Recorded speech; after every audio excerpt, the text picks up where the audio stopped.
Olá, olá, caros amigos do Facebook, Instagram, WhatsApp, TikTok, seja por qualquer ferramenta que você esteja prestigiando o meu trabalho. Se você gosta, curte, se inscreve, compartilha, sugere, ativa o sininho, critica, elogia.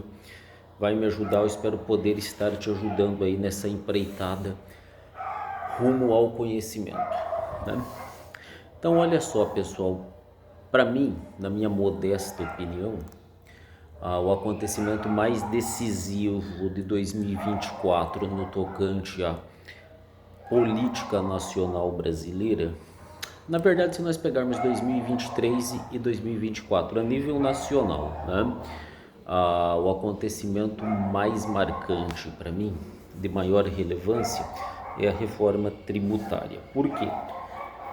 Porque ela mexe diretamente na estrutura econômica do país, né? Então essa proposta ela já vinha tramitando há bastante tempo, ela é de 2019, ela está, pasmem os senhores, dentro de uma proposta liberal, né? Dentro de uma pauta liberal, ela atenderia supostamente anseios liberais, mas já fica logo de cara a pergunta: se ela tem um viés liberal, como que ela pode elevar o Brasil a uma alíquota de 28%, o que nos colocaria entre aí o maior imposto do mundo? Fica uma pergunta logo de cara: como que um congresso dito liberal, que é formado pelos mais diferentes segmentos, pelos mais diferentes nichos, ele consegue aprovar uma reforma que atende interesses, obviamente, do Estado, que são contrários aos interesses liberais? Já fica a pergunta logo de cara aí, né?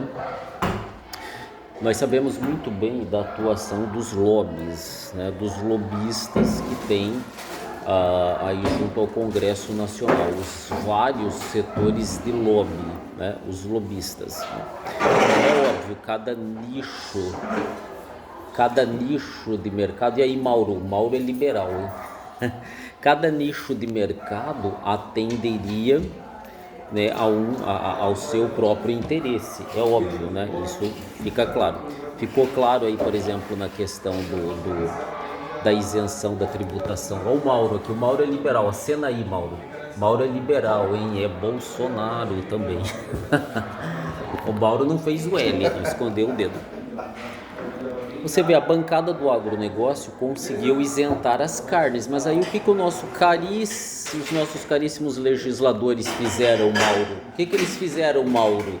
Eles aumentaram a alíquota em outros setores, eles isentaram as carnes e aumentaram em outros setores, porque eles alegam que o cashback, aí algumas isenções para os mais pobres, né? Eles alegam assim, eles sempre têm em mente justificar as suas façanhas, né, com ajuda aos mais pobres, né? Então eles ajudam mais pobres e é óbvio que eles vão aumentar sobre o setor trabalhista, sobre os que trabalham e produzem.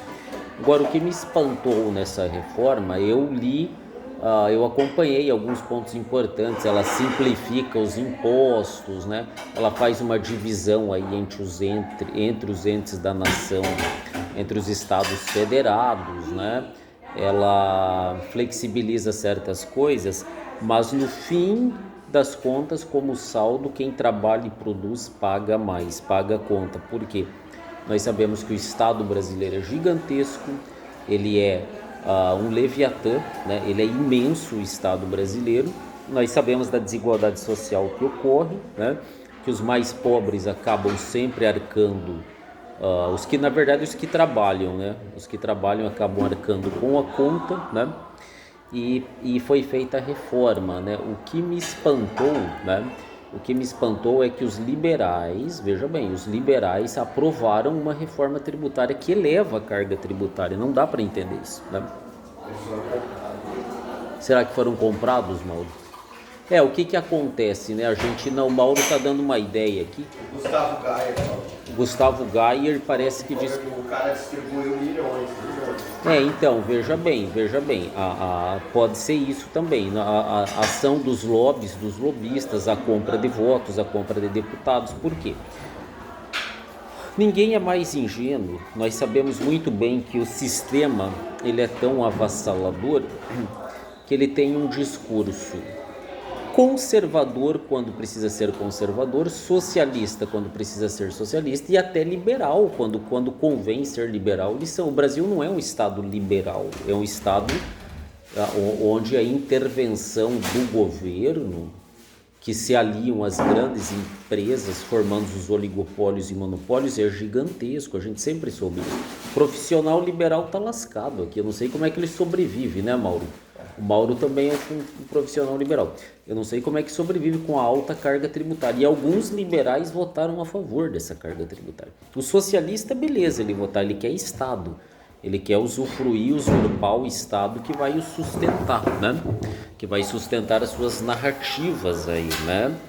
O que me espantou é que eles se uniram. Os três discursos, conservadores, liberais e socialistas, se uniram para manter o Estado gigante, o Estado intervencionista que no fim das contas acaba se aliando ao grande capital, aos grandes oligopólios e monopólios, sufocando o pequeno empreendedor. O Uber vai pagar 26% agora. 26%, o Uber, quer dizer, tem uma sobretaxação aí vindo, Mauro, pesada sobre o profissional liberal. Acaba, na verdade acaba. Favorece os oligopólios, né? Então, mas isso aí nós temos que lembrar uma coisa, não. Os socialistas fazem isso, os liberais endossaram essa ideia, viu? Tem cara que está traindo aí os ideais, né? Eu acho que é um monte de gente disfarçada. Só tem discurso. Foi na onda do Bolsonaro, mas a alma dele é vermelha. Então, pode ser que o professor Olavo de Carvalho, saudoso professor Olavo de Carvalho, sempre dizia que liberal não é confiável porque ele acaba sendo usado pelos socialistas sempre, né? E aí o que acontece? Veja bem, eu acompanhei a reforma tributária, ela é muito extensa. Ela é controversa, ela tem certos avanços, não vamos negar, nem tudo pode ser tão ruim, alguma coisa de boa tem que ter, a simplificação é a melhor coisa que tem nela, mas quando você vê todos os itens, os pormenores, os detalhes, as notas de rodapé, as exceções, você conclui que quem vai pagar a conta são os trabalhadores. O mais curioso de tudo é que eles têm, o sistema ele é tão avassalador que ele pode acionar um discurso conservador, liberal ou socialista, dependendo da conveniência do momento. Ele tem os três discursos. Que é um discurso conservador, ele tem. Que é um discurso mais liberal contra os socialistas, ele tem. Que é um argumento socialista contra os liberais e contra os conservadores, ele tem. No fim das contas, parece que aqui nós temos um capitalismo de Estado, ou um grande socialismo, né? Onde só os agregados do Estado é que conseguem, né, se sobressair, e não há um horizonte próximo para um plano de desenvolvimento nacional, né, para que a indústria nacional, o livre empreendedor nacional, ele possa se posicionar, né? É sempre um nacional desenvolvimentismo oriundo do Estado. Desde a época do Vargas é assim, né? Poucos tentaram mudar isso, mesmo o Bolsonaro muito pouco, entendeu? Fez alguma coisinha, mas muito pouco, né? E essa é a realidade, né? Um capitalismo de Estado, onde o Estado dá de 7-1 no povo sempre, ele consegue tudo que ele quer, a partir de tudo, ele faz as regras, ele tem as armas, ele tem os tributos aí, né? Ele tem os ministérios, eles têm os órgãos, os meios de ação, e nós quase nada podemos fazer, né? O Congresso liberal que aprova o maior imposto do mundo. Isso é possível?